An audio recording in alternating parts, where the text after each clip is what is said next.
వి gold trusted gold buyers మీరు తాకట్టు పెట్టిన బంగారాన్ని విడిపించి ఈ రోజు ఉన్న మార్కెట్ ధరకు కొనబడును.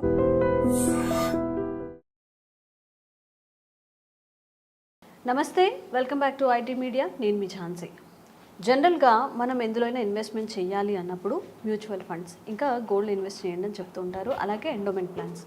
ఇవి కాకుండా ఇంకా ఎలాంటి ఇన్వెస్ట్మెంట్ ప్లాన్స్ ఉన్నాయి, ఎందులో చేస్తే మన అమౌంట్ అనేది సేఫ్గా ఉంటుంది, ఈ విషయాలను తెలుసుకుందాం. ప్రస్తుతం అంతా ఉన్నారు AMFI registered mutual fund distributor Srinivas Reddy గారు. నమస్కారం అండి. నమస్తే అండి. సార్, ఒక సామాన్యుడిగా నేను ఇందులో ఇన్వెస్ట్ చేస్తే నా డ్రీమ్స్ ఫుల్ఫిల్ చేసుకోవడానికి బాగుంటుంది అని అనుకోవడానికి మ్యూచువల్ ఫండ్స్ అనేవి చాలా మంచిగా ఒక ఆప్షన్గా కనిపిస్తుంది. అండ్ ఈ మ్యూచువల్ ఫండ్స్లో ఇన్వెస్ట్ చేస్తే మనం సేఫ్ సైడ్ ఉంటామా? గోల్డ్ ఆర్ ఎండోమెంట్ ప్లాన్స్ చాలా ఉన్నాయి కదా, ఏవి సేఫ్గా ఉంటామో ఎక్కువ రిటర్న్స్ వచ్చే అవకాశం ఉంటుంది?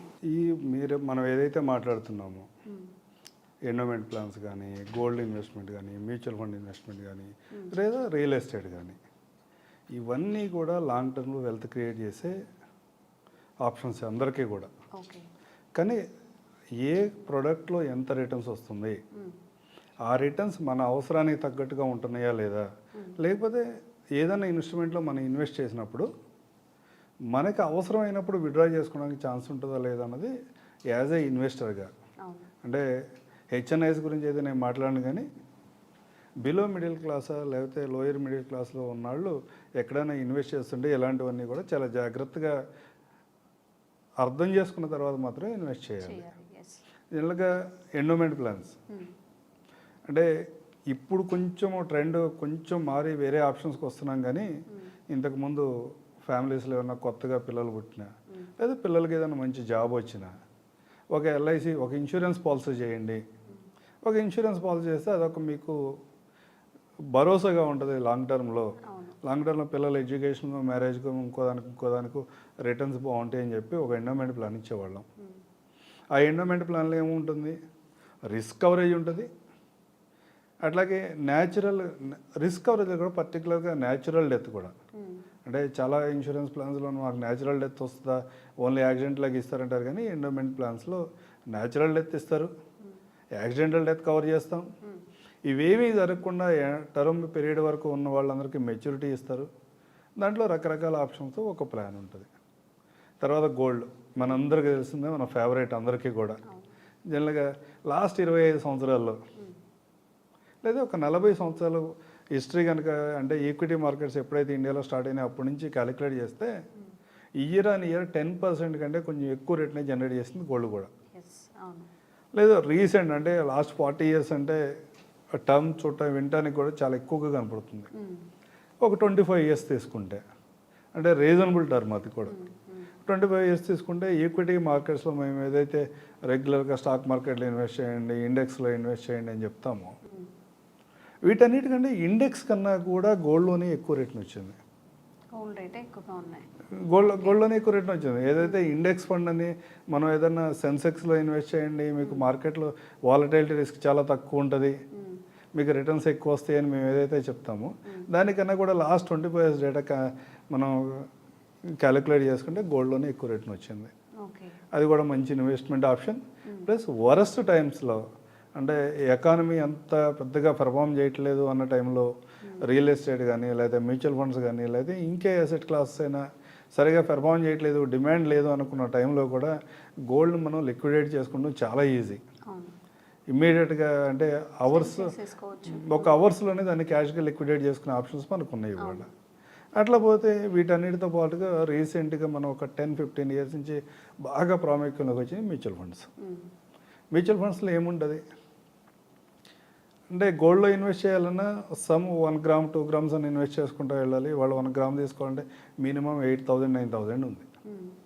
Mutual funds as low as 100 rupees నుంచి, అంటే ఒక లేమ్యాన్ అతనికి పాన్ కార్డు, ఆధార్ కార్డు ఉండి, పాన్ ఆధారు లింక్ అయి ఉండి, ఒక బ్యాంక్ అకౌంట్ ఉంటే కనుక అతను 100 rupees నుంచి కూడా అతను ఇన్వెస్ట్మెంట్ జర్నీ స్టార్ట్ చేయొచ్చు.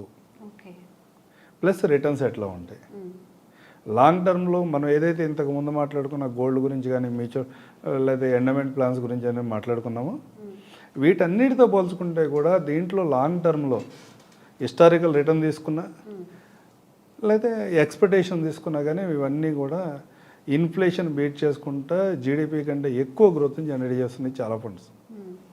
ఇండియాలో ఇవాళ దగ్గర దగ్గర 400+ ఫండ్స్ ఉన్నాయి మ్యూచువల్ ఫండ్స్లో. ఇవన్నీ కూడా రెగ్యులర్ స్కీమ్స్లో డైవర్సిఫైడ్ ఈక్విటీలో.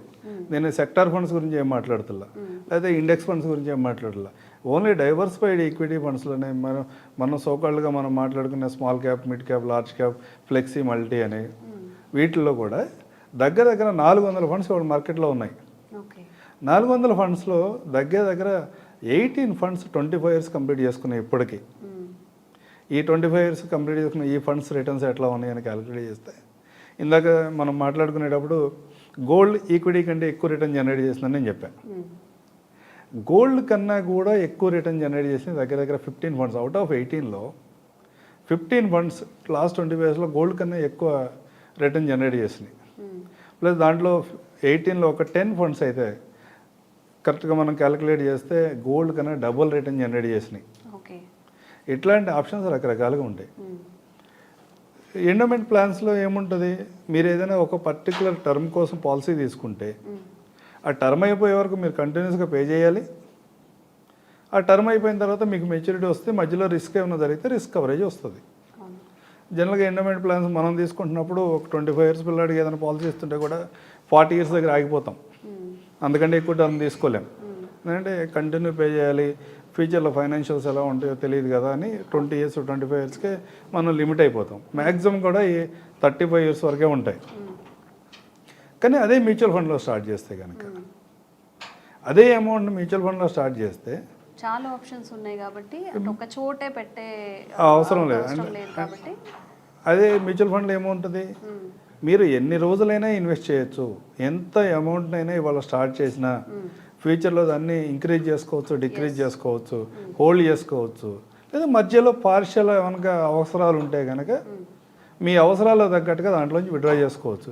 ఇవన్నీ ఆప్షన్స్ అన్నీ ఉన్నాయి కాబట్టి వాళ్ళ మ్యూచువల్ ఫండ్ చాలా ప్రాముఖ్యత వచ్చింది మార్కెట్లోకి. జనరల్గా ఇంకా మాట్లాడితే మమ్మల్ని క్వశ్చన్ అడుగుతూ ఉంటారు, ఎండోమెంట్ ప్లాన్స్ అంటే మీకు ఎందుకు నచ్చదు, టర్మ్ ఇన్సూరెన్స్ తీసుకోండి, మ్యూచువల్ ఫండ్లో ఇన్వెస్ట్ చేయండి అని చెప్తూ ఉంటారు. ఎందుకు ఈ విధంగా చెప్తున్నారని చాలామంది మాట్లాడతారు. ఒక ఉదాహరణ తీసుకుందాం. ఒక 30 సంవత్సరాల వ్యక్తిని కనుక ఒక ఎండోమెంట్ ప్లాన్ ఒక 1 crore పాలసీ ఇస్తే అతను సంవత్సరానికి దగ్గర దగ్గర 3 లక్షల రూపాయలు పే చేయాలి 35 ఇయర్స్ టర్మ్ పెట్టుకుంటే. 35 ఇయర్స్ కంటిన్యూగా సంవత్సరానికి 3 లక్షల రూపాయలు అతను ఆ ఇన్సూరెన్స్ పాలసీకి పే చేస్తూ ఉంటే చివరికి ఒక అతనికి 5 కోట్ల రూపాయలు వస్తాయి మెచ్యూరిటీగా. మధ్యలో రిస్క్ జరిగితే ఇదంతా తర్వాత విషయం. 5 కోట్లు వస్తుంది. అదే మేమేం చేస్తామంటే మేము మ్యూచువల్ ఫండ్లో సహజంగా ఆ 1 crore పాలసీ ఒక టర్మ్ ఇన్సూరెన్స్ తీసుకో. టర్మ్ ఇన్సూరెన్స్ తీసుకుంటే దగ్గర దగ్గర నీకు 30,000 రూపాయల ప్రీమియంతోనే అయిపోతుంది 1 crore ఇన్సూరెన్స్ కవరేజ్. అంటే ఫ్యూచర్లో ఎలాంటి ఫైనాన్షియల్ ఇబ్బందులు ఏమైనా వచ్చినా కానీ 30,000 మేనేజ్ చేయడం ఈజీ. 3 lakhs మేనేజ్ చేయడం కొంచెం కష్టమే కదా ఎవరికైనా ఇబ్బందులు ఉన్నప్పుడు. అందుకని ఈ 3 lakhs నీ పాలసీ కంటిన్యూగా చివరి వరకు నీకు ఇన్సూరెన్స్ కవరేజ్ ఉంటుంది. రెస్ట్ ఆఫ్ ద అమౌంట్ని కనుక 3 lakhsలోంచి 30,000 తీసేసి 2.5 2.7 lakhs అమౌంట్ని ప్రతి సంవత్సరం మీరు మ్యూచువల్ ఫండ్లో ఇన్వెస్ట్ చేసుకుంటూ వెళ్తే ఎండోమెంట్ ప్లాన్స్లో ఏదైతే వచ్చే మీకు 5 కోట్ల బదులు ఇక్కడ 18 కోట్ల వరకు రావడానికి అవకాశం ఉంది. ఇది ఓన్లీ 13% CAGRలో. దీంతోపాటు ఇంకా అడ్వాంటేజ్ ఏంటి, almost 4 times double. 4 times double కాదు, లైఫ్ సైకిల్లో 30 ఇయర్స్ కుర్రాడు 40-45కి వచ్చేప్పటికి పిల్లల హైయర్ ఎడ్యుకేషన్, తర్వాత మ్యారేజ్ లేదా రిటైర్మెంట్ చివరికి వచ్చేప్పటికి ఈ ప్రతి సైకిల్లోనూ అక్కడి నుంచి మనీ ఎప్పుడు కావాలంటే అప్పుడు ఎంత కావాలంటే అంత విత్డ్రా చేసుకోవడానికి అతనికి ఆప్షన్స్ ఉంటాయి. కానీ మార్కెట్ కండిషన్స్ మ్యూచువల్ ఫండ్స్ అనే సబ్జెక్టు మార్కెట్ రిస్క్ అని చెప్తాం. కానీ వాలటాలిటీ రిస్క్ ఎప్పుడున్నా లాంగ్ టర్మ్లో ఎవరైతే 7-10 ఇయర్స్ కంటే ఎక్కువ మ్యూచువల్ ఫండ్లో హోల్డ్ చేసి ఉంచారో వాళ్ళందరికీ కూడా చాలా వరస్ట్ ఫండ్స్ కూడా దగ్గర దగ్గర 10 to 12% కంటే ఎక్కువ రిటర్న్ జనరేట్ చేసినాయి. అంటే ఇంకా కంఫర్ట్గా చెప్పాలంటే మేము ఇవాళ ఉన్న ఎఫ్డీస్ కంటే ఎక్కువ రిటర్న్ జనరేట్ చేసినాయి. చాలా మార్కెట్లో ఉన్న ఈ ఫండ్ చాలా వరస్ట్, దీంట్లో రిటర్న్స్ ఏమీ రావట్లేదు అనుకున్న ఫండ్ కూడా ఎఫ్డీ కంటే ఎక్కువ రిటర్న్ జనరేట్ చేసింది. అలా కొన్ని బ్రహ్మాండంగా పర్ఫార్మ్ చేసిన ఫండ్స్ ఉన్నాయి. వాటిని క్యాలిక్యులేట్ చేసుకుంటే ఎఫ్డీతో పోల్చుకుంటే 2 times 3 times రిటర్న్ జనరేట్ చేసింది. అలాంటి ఆప్షన్స్లో మల్టిపుల్ ఆప్షన్స్ ఉంటాయి. ఇన్వెస్టర్ ఇన్వెస్ట్ చేసేటప్పుడు ఎక్కడ ఇన్వెస్ట్ చేయాలి, మనకి మన అవసరాలు ఏంటి, అవసరాల తగ్గట్టుగా ఏ ప్రోడక్ట్ మనకు సూట్ అవుతుందో ఆలోచించుకొని దాన్ని బట్టి ఇన్వెస్ట్ చేసుకోవాలి. Okay. And apart from this అంటే గోల్డ్ కాదు, మ్యూచువల్ ఫండ్ కాదు, ఎండోమెంట్స్ కాదు, ఇవి కాకుండా ఇంకెలాంటి ఇన్వెస్ట్మెంట్స్ మనం చేసుకోవచ్చు? జనరల్గా మనకి తెలిసిన రియల్ ఎస్టేట్, కానీ చిన్న టికెట్తో మనం ఇన్వెస్ట్మెంట్ అయితే అక్కడ చేయలేం. దాంతోపాటు స్టాక్ మార్కెట్, మ్యూచువల్ ఫండ్తో పోల్చుకుంటే స్టాక్ మార్కెట్లో ఎక్కువ రిస్క్ ఉంటుంది. వీటన్నిటిని కంపేర్ చేసుకోవాలి. ఇన్వెస్ట్మెంట్ చేసుకునేటప్పుడు మనం ఎంత రిస్క్ని హ్యాండిల్ చేయగలుగుతాం అన్నది కూడా చూసుకుని, మనం ఎంత ఇన్వెస్ట్ చేయగలుగుతాం అన్నది చూసుకుని దాన్ని బట్టి ప్లాన్ చేసుకోవాలి. ఓకే, థ్యాంక్ యూ అండి. థ్యాంక్ యూ అండి.